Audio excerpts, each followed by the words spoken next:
আল্লাহর কথার কোনো গোয়া মাথা আমি কিছু পাই না। মাথা কোনটা গোয়া কোনটা এটা আমি পাই না। কেন পাই না? এই যে একটা কথা বলছে, আওয়ালু মা খালাকুল্লাহে ইশক, প্রথম সৃষ্টি ইশক। আওয়ালু মা খালাকুল্লাহে মিন নূরি, নূর, প্রথম সৃষ্টি নূর। আওয়ালু মা খালাকুল্লাহে আরশ, প্রথম সৃষ্টি আমার আরশ। দেখেন, আওয়ালু মা খালাকুল্লাহে রূহ, প্রথম সৃষ্টি আমার রূহ। কয়টা হয়েছে? এক মুখ হয়েছে, দুই কথা কয়। হ্যাঁ, মুখ কয় না হুক কয়। আমি কোনো জাজমেন্ট বা ভালো মন্দ বলবো না, আমি ব্যাখ্যা করার চেষ্টা করব যে কেন শরিয়া আইনের বিশেষ বৈশিষ্ট্যগুলো আছে। এই বিষয়টাকে আইনি চিন্তার প্যারাডাইম বলা যায়। প্যারাডাইমের আলাপ, শরিয়া আইনের প্যারাডাইম আর পশ্চিমা আইনের প্যারাডাইম আলাদা, দুই জগৎ, ভিন্ন জগৎ। তাই দুই আইনি কাঠামোর সরাসরি তুলনায় চলে না। প্যারাডাইম মানে কি? প্যারাডাইম এই শব্দটার বাংলা করছে প্রতিমান, অনেকে বলে ভাব কাঠামো বা চিন্তা কাঠামো, কিন্তু আমরা প্যারাডাইম দিয়েই বুঝবো এটা আসলে কি। প্যারাডাইম মানে হইলো দুনিয়াকে বোঝার এক এক রকম চোখ। আমরা দুনিয়াকে এক এক রকম চোখ দিয়ে বুঝি, সবাই একরকম চোখ দিয়ে বুঝি না। যেমন ধরেন, আপনি যদি লাল কাচের চশমা পরেন তাহলে সবকিছু লাল দেখবেন, আবার যদি সবুজ চশমা পরেন তাহলে সবকিছু সবুজ দেখবেন। এই চশমার রংটাই হইলো প্যারাডাইম। আপনি কি দিয়ে দেখতেছেন, কেমন করে দেখতেছেন। গবেষণাতেও প্যারাডাইম আছে। আপনি কোন চশমা ব্যবহার করে একটা সত্যকে খুঁজতে যাচ্ছেন, সত্যকে আবিষ্কার করতে যাচ্ছেন। পিএইচডি করতে হলে এটা পড়তে হয়, রিসার্চ মেথড। আপনাকে বলতে হয় আপনার রিসার্চ প্যারাডাইম কি। আমি রিসার্চ প্যারাডাইম নিয়ে আলাপ করতেছি না, চিন্তার প্যারাডাইম নিয়ে আলাপ করতেছি। আমি আমার মতো করে উদাহরণ দিই, কিছু মনে করবেন না। আমার উদাহরণগুলো তো সেই কিছু বের হয়, বুঝছাও তো। যেহেতু আমি ডাক্তার, এটা ডাক্তারি বিষয় দিয়েই দেই আর কি উদাহরণ। ধরেন গু গু গু গু গু, হয় যে এটা গু। একজন ডাক্তার গু দেখে নাড়াচাড়া করে, মাইক্রোস্কোপের নিচে নিয়ে রোগ ধরার চেষ্টা করে। একজন সুইপার সে দেখে পরিষ্কার করার বিষয় হিসেবে গুকে। একজন পথচারী সে দেখে একটা নোংরা বস্তু, এটা এড়াই যেতে হবে, ঘেন্নার জিনিস। একজন কৃষক গুকে দেখে জৈব সারের উৎস হিসেবে, সে কিভাবে এটা থেকে সার বানানো যায় সেটা দেখবে। তো গু নিয়ে যে সবার প্রতিক্রিয়া সেটাকে এক, সবাই কি গুকে এক চোখে দেখে? না, সবার দেখাটাকে আলাদা, ভুল না। এটাই প্যারাডাইম। কারো দেখায় কিন্তু ভুল না, আলাদা। সত্য ঠিক এইরকম, তার অনেকগুলো দিক থাকে। আপনি গুকে একই সাথে সুইপারের দৃষ্টিতে, ডাক্তারের দৃষ্টিতে, কৃষকের দৃষ্টিতে, পথচারীর দৃষ্টিতে দেখতে পারবেন না। তো একটা গল্প আছে, মজার গল্প। তো এক লোক রাস্তা দিয়ে যাইতেছে, যাকে একটা রুটি পড়ে আসছে, হাত দিয়ে দেখে নরম আর গরম, আর মুখে দিয়ে কয় ইয়াল্লা থু, কোন বেটা যেন হেগে তুছে রুটির নাকাল গু। তো আপনি সব চিন্তা কাঠামো একই সাথে ধারণ করতে গেলে গু মুখে যাবে। এই যে প্যারাডাইম বা চিন্তার কাঠামো বিজ্ঞানে কেমন সেটা একটু দেখি। আপনি যখন পিএইচডি করবেন আপনাকে বলতে হবে কোন প্যারাডাইমে আপনি গবেষণা করেছেন। আপনি পিএইচডি করছেন না এখন, বাট যাই হোক এক সময় তো করবেন নিশ্চয়ই। আসলে এই বিজ্ঞানের প্যারাডাইমটা দেখি।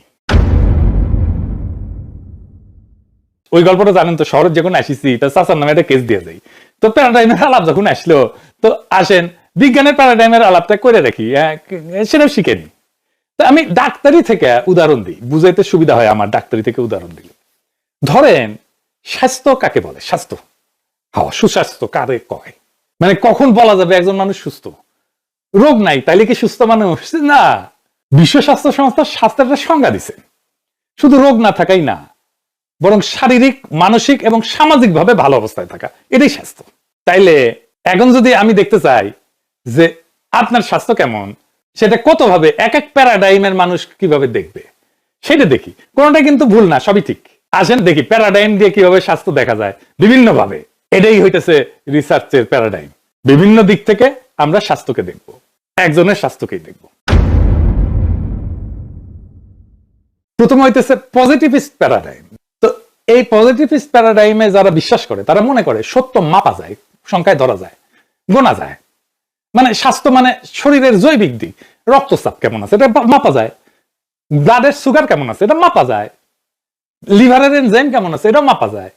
তো রক্ত পরীক্ষা করলাম, স্ক্যান করলাম, করে সব রিপোর্ট যদি নর্মাল থাকে তাহলে বলবো সুস্থ, তাই না? 2 নাম্বার পোস্ট পজিটিভিস্ট প্যারাডাইম। এরা কয় যে সত্যকে পুরোপুরি ধরা যায় না, শুধু আনুমানিক ভাবে বোঝা যায়। ধরেন বললে যে রিপোর্ট জরুরি, কিন্তু অনিশ্চয়তা আছে। আপনি পরীক্ষা নিরীক্ষা করলেন, কিন্তু আপনি নিশ্চিত ভাবে বলতে পারবেন না যে আসলেই তার স্বাস্থ্য ভালো আছে। নর্মাল আসলেও কভার পাবেন না, কইতে পারবেন সম্ভবত সুস্থ, তবে 100% নিশ্চিত না। 3 নাম্বার হইতেছে কনস্ট্রাকটিভ প্যারাডাইম, মানে সত্য একটা না, প্রত্যেকের নিজের অভিজ্ঞতা দিয়ে স্বাস্থ্যকে সংজ্ঞায়িত করে। যেমন ধরেন, স্বাস্থ্য শুধু রিপোর্টে নাই, মানুষ নিজে কেমন বোধ করতেছে, আপনি কি ভালো লাগিচ্ছে, শরীর ভালো আছে, ভালো লাগিচ্ছে, সুস্থ বোধ করছেন, কেমন অভিজ্ঞতা আপনার, সেটা গুরুত্বপূর্ণ। মানে আপনার রিপোর্ট সব ঠিক আছে, কিন্তু আপনি ভালো বোধ করছেন না, তাহলে কি আপনার স্বাস্থ্য ঠিক আছে? নাই তো। এরপরে 4 নাম্বার হইতেছে ক্রিটিক্যাল প্যারাডাইম, মানে ধরেন জ্ঞান এবং স্বাস্থ্য এটা নিরপেক্ষ না। মানে দেখি, মানে ধরেন ক্ষমতা, শোষণ, বৈষম্য দিয়ে নিয়ন্ত্রিত।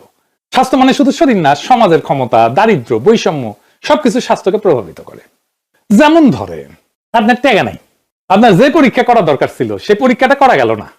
আরেকজনের টাকা আছে, মেলা বড় বড় পরীক্ষা করা গেল, এবং ওই পরীক্ষায় দেখা গেল আপনার কিছু কিছু রোগ আছে, আর আপনার টাকা নাই, সব পরীক্ষা করতে পারলেন না। এরা কম পয়সার একটা পরীক্ষা করলেন, দেখলেন রিপোর্ট ঠিক আছে, তাইলে কি আপনার স্বাস্থ্য ঠিক আছে? নাই তো, কারণ আপনি তো সব পরীক্ষা করতে পারেন নাই, আপনার টাকাই নাই, তাই না?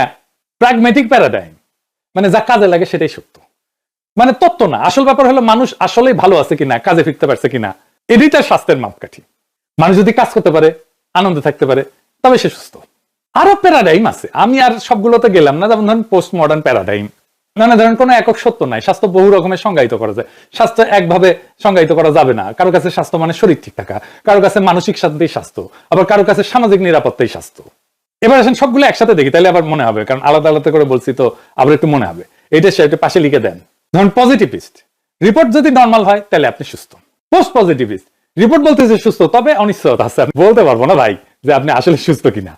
ইন্টারপ্রেটিভ, যেমন আপনার কেমন লাগিচ্ছে সেটাই স্বাস্থ্য, আপনি যদি ভালো লাগে তাহলে আপনি সুস্থ। ক্রিটিক্যাল, সমাজে অন্যায় অসাম্য থাকলে স্বাস্থ্য নাই, স্বাস্থ্য ঠিক রাখা যাবে না। প্র্যাগম্যাটিক, যা কাজে লাগে সেটাই স্বাস্থ্য। পোস্ট মডার্ন, স্বাস্থ্য অনেক রকম, একক কোনো সংজ্ঞা নাই। তার মানে আপনি ধরেন পোস্ট মডার্ন প্যারাডাইমের যে সমস্যা, সেটাকে প্যারাডাইমের সলিউশন দিয়ে সমাধান করতে পারবেন না, পারা সম্ভব না। ব্রাত্য রাইসুর একটা কুতর্কের দোকান আছে, সে এমন প্রশ্ন করে মাথা ঘুরায় দেয়। এটা একটা ইন্টারেস্টিং ট্রিক। ধরেন আপনি এক প্যারাডাইম থেকে আলাপ করতেছেন, সে আর এক প্যারাডাইম থেকে প্রশ্ন করবে। মানে আপনি একজন পথচারী, এই পথচারী কইতেছে রাস্তার মধ্যে হাগে রাখছে, এটা কিছু হইলো, সি সি সি সি। ব্রাত্য রাইসে এসে কবে হাগা দিয়া তো সার হয়, আপনি বিনা পয়সা সার পেলেন, হ্যাগে রাখছে তো আপনার সুবিধা হইল, তো ভালো হইল না আপনার? ওনারা ধন্যবাদ দেন। হ্যাঁ, বুঝি চাও।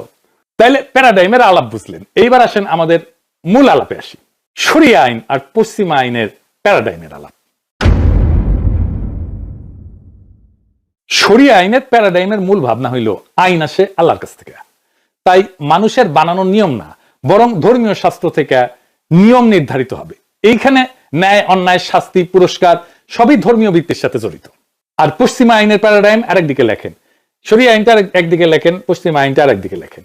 এইখানে পশ্চিমা আইনে আইন আসে মানুষের তৈরি সামাজিক চুক্তি থেকে, সংসদ, কোর্ট, সংবিধান সব মিলায় মানুষই ঠিক করে কোনটা আইন কোনটা না। ধর্মকে এখানে বাইরে রাখা হয়। দুটাই আইন, কিন্তু চশমার রং আলাদা। একটার মূল দৃষ্টি ধর্মে, আর একটার মূল দৃষ্টি মানুষের তৈরি নিয়মে। সহজ কথায় বললে শরিয়া আর পশ্চিমা আইন দুইটা হইল দুই রঙের চশমা। একই সমাজ বা অপরাধকে দুইটা ভিন্ন দৃষ্টিতে দেখে।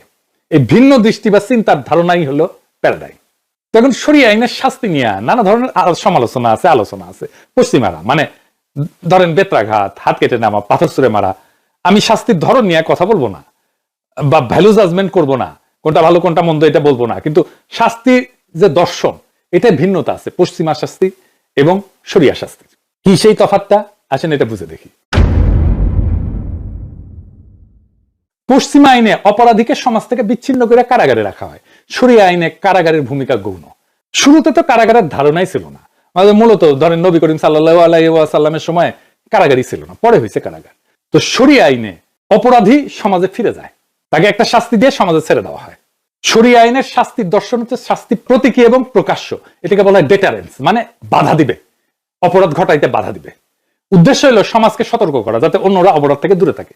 শাস্তি ত্বরিত, চূড়ান্ত, দীর্ঘমেয়াদী কোনো বন্দিত্ব নাই। শাস্তি সম্পন্ন হলে অপরাধীকে সমাজে ফেরায় দেওয়া হয়, ফলে সমাজ থেকে বিচ্ছিন্ন হয়ে স্থায়ী অপরাধী পরিচয় তৈরি হয় না। এখানে একটা সংশোধনের সুযোগ থাকে। কারাগার কেন্দ্রিক সিস্টেমে তিনটা জিনিস হয়, কিন্তু সবচেয়ে বেশি জোর দেওয়া হয় রিট্রিবিউশনে বা প্রতিশোধ বা ন্যায় বিচারের ভারসাম্য। অপরাধ করলে যোগ্য শাস্তি পেতে হবে। এখানে অপরাধীকে ভোগান্তি দেওয়া হয় যেন সমাজ মনে করে ন্যায় বিচার হয়েছে। রিহ্যাবিলিটেশন করা হয়, সংশোধন, আধুনিক কারাগারে প্রধান উদ্দেশ্য যে অপরাধীকে শিক্ষা প্রশিক্ষণ দেওয়া, সংশোধন করা, শিক্ষা দেওয়া, চাকরির দক্ষতা শেখানো, কাউন্সেলিং ইত্যাদি। 3 নম্বর হইতেছে ইনক্যাপাসিটেশন বা অক্ষম করে রাখা, অপরাধীকে সমাজ থেকে সরায় দেওয়া যাতে সে আর ক্ষতি করতে না পারে। এই জন্য দীর্ঘ কারাদণ্ড বা মৃত্যুদণ্ড এই উদ্দেশ্যে ব্যবহার করা হয়। তুলনা করলে বলা হয়, একদিকে লেখেন শরিয়া আইন এডিটর সাহেব, এটা প্রধানত ডেটারেন্স, ভীতি প্রদর্শন, প্রতীকী শাস্তি, দ্রুত প্রয়োগ। এটার সঙ্গে রিট্রিবিউশনও আছে কিছুটা, যেমন কিসাসে সমপরিমাণ প্রতিশোধ। পশ্চিমা আইনে ডান পাশে লেখেন প্রধানত রিট্রিবিউশন, রিট্রিবিউশন শরিয়া আইনে সেকেন্ডারি, পশ্চিমা আইনে retribution primary. 2 number rehabilitation, 3 number ইনক্যাপাসিটেশন। Deterrence আছে, তবে সরাসরি না, প্রকাশ্য না, পরোক্ষভাবে কারাগারের ভীতি এবং আইন প্রয়োগ করে, মৃত্যুদণ্ডের ভিত্তিতে প্রয়োগ করে। তার মানে দেখছেন শরিয়া আইনে যেটা সেকেন্ডারি, পশ্চিমা আইনে সেটা প্রাইমারি। এবার বুঝছেন, পশ্চিমা আইনে উকিল কেনা যায়, রায় প্রভাবিত করা যায়, কারণ পশ্চিম আইনের মূল ভিত্তি হচ্ছে রুল অফ ল, সবাই আইনের চোখে সমান। অর্থ দিয়ে বিচার কেনা সম্ভব না থিওরিটিক্যালি, কিন্তু আইনজীবী, আপনি ভালো আইনজীবী যদি নেন, তাইলে আপনি ফেভারেবল একটা রায় পাইতে পারেন। ধনী মানুষেরা, কর্পোরেশন আর বেশি টাকা দিয়া টপ ল ফার্ম ভাড়া করতে পারে। ভালো আইনজীবী মানে কি? মানে সে আইনগত ফাঁক খুঁজে বের করবে, জুরি বা বিচারককে প্রভাবিত করার মতো যুক্তি দাঁড় করিতে পারবে, ভালো লেখাপড়া জানে, ফলে একই অপরাধের জন্য ধনীরা হালকা শাস্তি পায়, গরিবেরা কঠোর শাস্তি পায়।